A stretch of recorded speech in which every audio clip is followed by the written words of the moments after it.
Kekerasan pada anak dan perempuan di Kota Banjarmasin di masa pandemi COVID-19 menunjukkan tren kenaikan dibanding bulan-bulan sebelumnya. Dalam sebulan, laporan yang masuk ke Dinas Pemberdayaan Perempuan dan Perlindungan Anak P2PA Kota Banjarmasin biasanya sekitar 2-3 laporan. Kini mencapai 5-6 laporan. Hal ini dikatakan Kepala Dinas Pemberdayaan Perempuan dan Perlindungan Anak P2PH Kota Banjarmasin, Iwan Fitriadi, di sela-sela acara peringatan Hari Anak Nasional HAN di Balai Kota Banjarmasin, Kamis pagi. Menurut Iwan Fitriadi, tren kenaikan kekerasan pada anak dan perempuan di masa pandemi COVID-19 hampir terjadi di seluruh Indonesia, tidak hanya Kota Banjarmasin.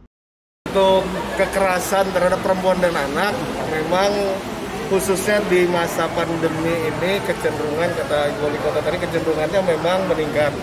Karena apa? Tidak pandemi saja, kekerasan terhadap perempuan dan anak itu dari waktu ke waktu meningkat.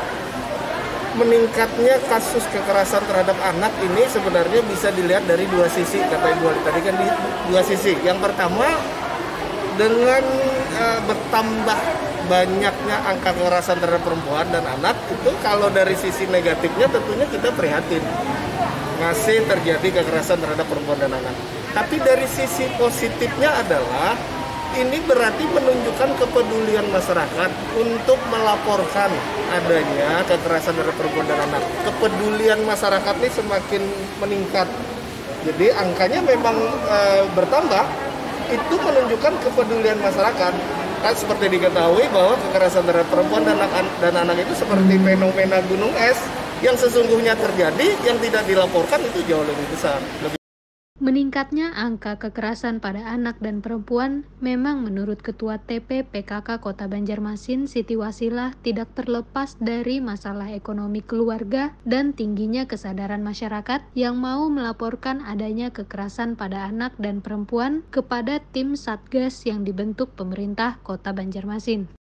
Dinas Pemberdayaan Perlindungan Anak PPA ada Satgas khusus terkait kekerasan anak dan perempuan.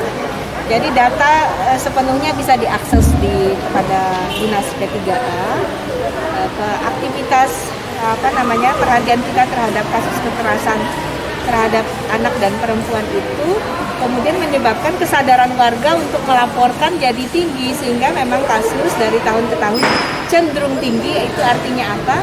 Kehadiran pemerintah kota, kemudian para pemerhati pemberdayaan perlindungan perempuan dan anak menyebabkan banyak kasus yang bisa tertangkap tertangani seperti itu.